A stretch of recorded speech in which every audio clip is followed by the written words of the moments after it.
வா சிவா. ககன், அம்மா யாருப்பா இந்த தம்பி? பேரு சிவாமா. இன்னையில இருந்து இவன் நம்ம வீட்டில தான் இருக்க போறான். வணக்கங்க. வணக்கம்ப்பா. இந்த பையன் எதுக்கு வந்திருக்கான், என்ன ஏதுன்னு தெரிஞ்சுக்கலாமா? சிவாக்கு ஒரு அம்மாவும் தங்கச்சியும் இருக்காங்கம்மா. இவங்க 3 பேரையும் அவங்க அப்பா நடு ரோட்ல விட்டுட்டு போயிருக்காருமா.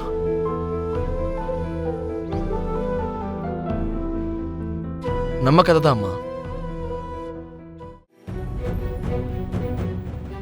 குடும்ப சுமையை தாங்க முடியாம விட்டுட்டு போறவங்க சில பேரு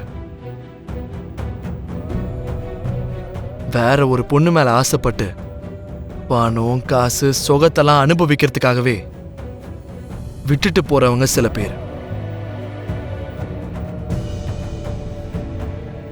இன்னும் வேற வேற காரணத்துக்காக குடும்பத்தை எத்தனை பேர் விட்டுட்டு போயிருக்காங்களோ தெரியலமா. என்ன மாதிரியே அவன் கூட அம்மாவையும் தங்கச்சியும் காப்பாத்தணும்னு நினைச்சிருக்கான்.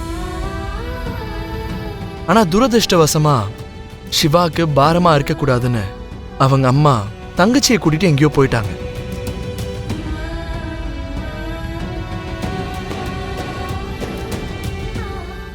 எனக்காவது நீயும் பூரியும் இருக்கீங்க.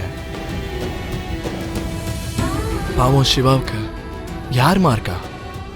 அதனாலதான் என் கூடயே சிவாவையும் கூட்டிட்டு வந்துட்டேன். நல்ல விஷயம் பண்ணிருக்கப்பா. இல்ல, அண்ணன் நல்ல விஷயம் பண்ணல. அண்ணா பண்ணது எனக்கு எதுவுமே பிடிக்கலமா. பூரி, ஆமா, நீ கோவப்பட்டாலும் அடிச்சாலும் திட்டினாலும் நான் இதை தான் சொல்வேனா? எரும மாதிரி நல்லா தானே இருக்க. வெளியில போய் ஹாஸ்டல்ல பாத்திரத்தை கழுவிட்டு பழைய பட ஹீரோ மாதிரி கரஸ்ல படிச்சுட்டு முன்னேற வேண்டியதானே. போ தம்பி. பூர்ணி, சிவா விடுங்கம்மா. நீர் சிவா உனக்கு இங்க இருக்கிறது ஏன் பிடிக்கலன்றத ஒரே ஒரு ரீசன் சொல்லு. நீ சொல்ற ரீசன் என்ன கன்வின்ஸ் பண்ணுச்சுன்னா சிவாவை நான் எங்கேயாவது வெளில ஹாஸ்டல்ல தங்க வச்சு நான் அவனை படிக்க வைக்கிறேன். இந்த பையனுக்கு நீ அடைக்கலம் கொடுத்தது எனக்கு பிடிக்கலனா? என்னது ஒரு ரீசன் சொல்லணுமா? அதான் பூமிக்கு அடைக்கலம் கொடுத்தல, உன்னையும் எட்டி உதைச்சிட்டு எல்லாரையும் அழ வச்சுட்டு போயிட்டா. இது பத்தாதா நமக்கு?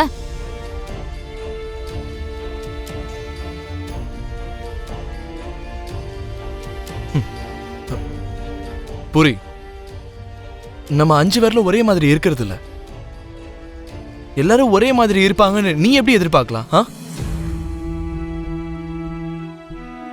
இங்க பாரு, ஒருத்தரோட கம்பேர் பண்ணி இன்னொருத்தரை சந்தேகப்படக்கூடாது. அது ரொம்ப தப்பு.